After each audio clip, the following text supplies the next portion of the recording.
Everybody, welcome back to another episode of Shifty's 49ers Talk. In this video, we are going to talk about all the things that have happened with regards to the San Francisco 49ers so far in the offseason. It's only been the offseason for 5 days, but we have a lot of news, and that is nothing strange to 49er fans. So let's not waste any time. Let's jump right in.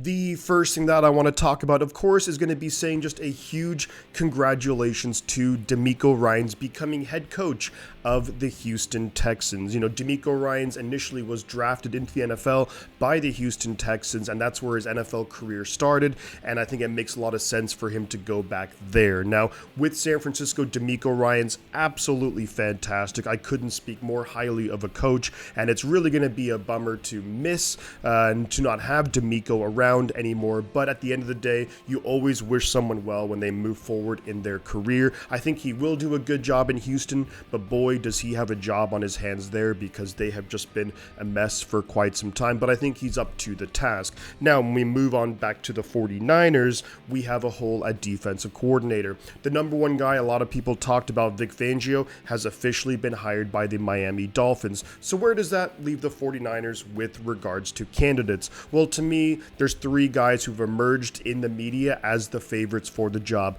Number one, externally, is going to be Steve Wilks. Steve Wilks, the defensive coordinator in Carolina, became the interim head coach. I thought he did a really good job there, rallying the team in Carolina after a really rough start, led them to a 6-6 record. Not only that, he has a ton of experience coaching in the NFL, specifically on the defensive side of the ball. If you were to look at his stats as a coach defensively, not the greatest, but also I think you could very much question the level of talent on those defenses. Steve Wilks, very much a respected guy in the NFL, and even Brian Burns, the great pass rusher for Carolina, says he'd be a great fit for the 49ers. Now, looking at the other external option, you have Chris Harris, defensive backs coach for the Washington Commanders, former player, at one point actually intercepted Peyton Manning in the Super Bowl, believe it or not. Someone who's a young and up-and-coming guy, could be in the similar vein of Demeco Ryans. Of course, Demeco was with the 49ers for a number of years as the linebacker coach,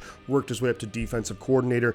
Could something similar happen for Chris Harris? I definitely and I think we all at this point have to respect Shanahan's ability to find talent at defensive coordinator. Robert Saleh, Demeco Ryans, he's 2 for 2 so far, so I trust whatever the Niners want to do, and I think Chris Harris would be a very interesting hire for the Niners. And the third candidate internal is going to be Chris Kasarik, and someone who I think we all love as a defensive line coach. The question is, number one, does he want to be the defensive coordinator? And number two, does Shanahan really believe in him to be able to execute the defensive plan successfully while allowing some other players or some other coaches to then coach up the D-line? A lot of interesting questions. Not really sure which way it's going to go. My opinion is I think that Shanahan will maybe go with someone with a little bit more experience, so that would probably lend itself to me putting my money on Steve Wilks.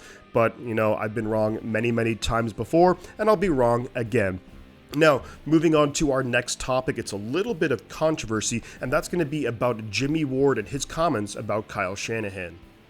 When it comes to this whole Jimmie Ward situation, I think this has been something that's been brewing for a little while throughout the season. I think maybe his brother had made comments on social media, but let's surmise what happened. So at the end of the season, Jimmie Ward said he went to Kyle Shanahan after the Week 7 loss against Kansas City and basically was like, look, I should be free safety. That's where I play my best football at. And he's like, I think that's what's going to best help the team win. I'm not a nickelback. Well, I'm not playing my best football there.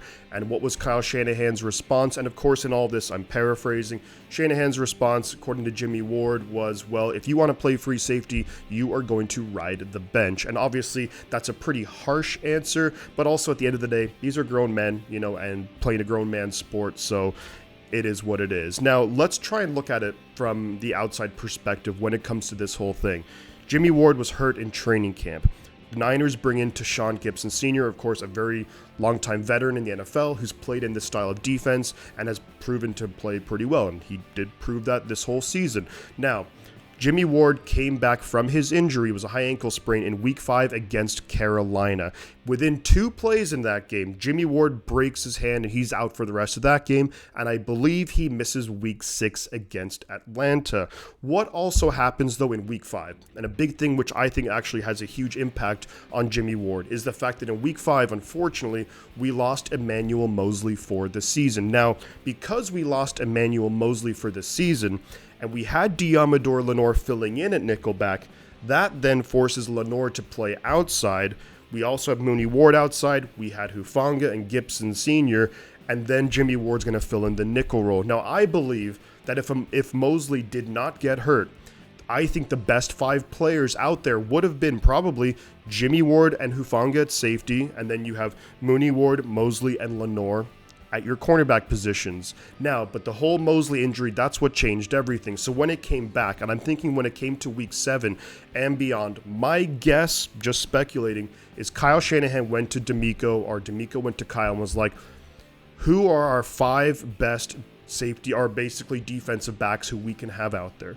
And I think ultimately, because that's the majority of the snaps in the NFL are played in nickel these days. So I think ultimately what happened was they agreed on the best 5 players to have in the secondary is going to be Gibson Sr., Hufanga, Mooney Ward, Lenoir, and Jimmie Ward. And to me, that makes sense. I also see it from Jimmie Ward's perspective, however, where he's thinking, look, he is 31, I believe. He wants to maybe get at least one more. He wants to get another big contract, ideally somewhere. So he wants to play in a position where he plays his best football, while also thinking that in that sense, if I'm playing my best football, that's helping the team out. Whereas Kyle Shanahan, and again speculating with Demeco, are probably saying, but these are our 5 best guys, how can we get them all on the field? And it comes down to a situation where I can see it from both parties' perspectives. I don't think anyone's necessarily wrong in this situation. Ultimately, Jimmie Ward was a professional and played his role and played it pretty darn well, but I can understand the frustration from his part too. So at the end of the day, to me, although it's caused some Twitter drama or controversy around the 49ers and whatnot, I think it's really a nothing point. Jimmie Ward ultimately is probably going to go somewhere else, make some pretty decent money for the next couple of years, and I wish him the best of luck, because here's the thing. I am a huge Jimmie Ward fan, and he's been around with the Niners, arguably one of the longest tenured 49ers, if not the longest one. He was drafted back in 2014 when Jim Harbaugh was still our coach.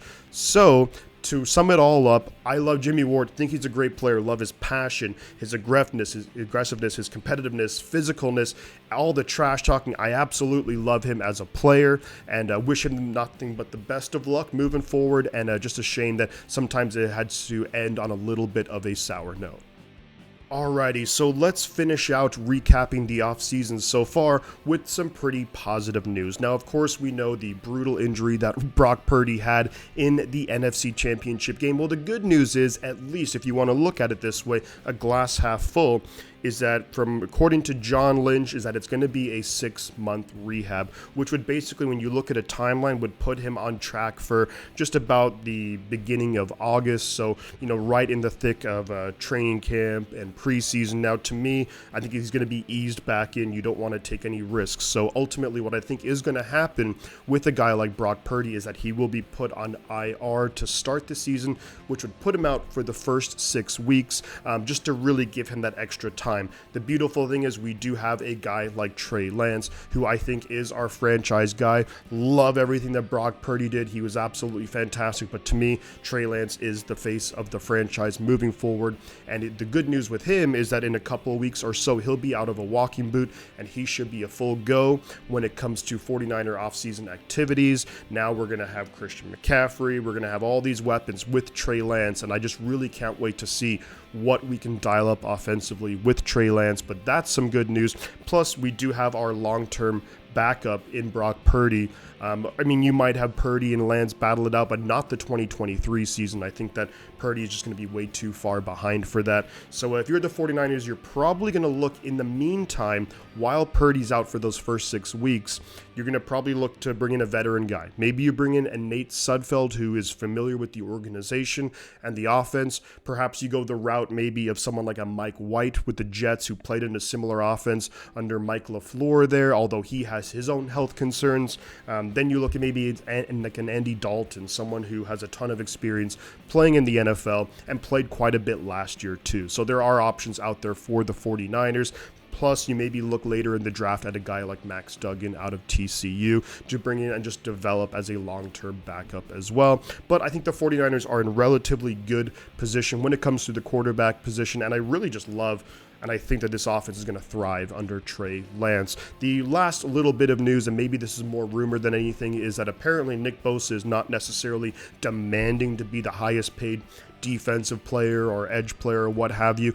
He is still going to make a crazy ton of money, and deservedly so. I'm not debating that for a second, but it sounds like what he wants to do is basically structure his deal to make it very team friendly, to allow us whether to re-sign guys or bring in free agents or what have you. But I think that's really, really good and great to hear from Nick Bosa. And you just really love the culture with the 49ers, and that's just an awesome thing to see. So many players speak so highly of the 49ers organization, and it makes me as someone to be super proud to be a 49er fan. Well, that's going to do it so far when it comes to the offseason. Look, we're only about 5 days into the offseason. We already have a number of topics to talk about, but it wouldn't be 49ers if it wasn't 49ers 365 24/7 now, would it? But thank you so much, guys, for watching the video. Hopefully you enjoyed it. Please do drop a like if you enjoyed the video. Subscribe to the channel if you are new. And before I head out, I'm going to say 2 things. The butt counts, and I'll catch you guys on the flip side.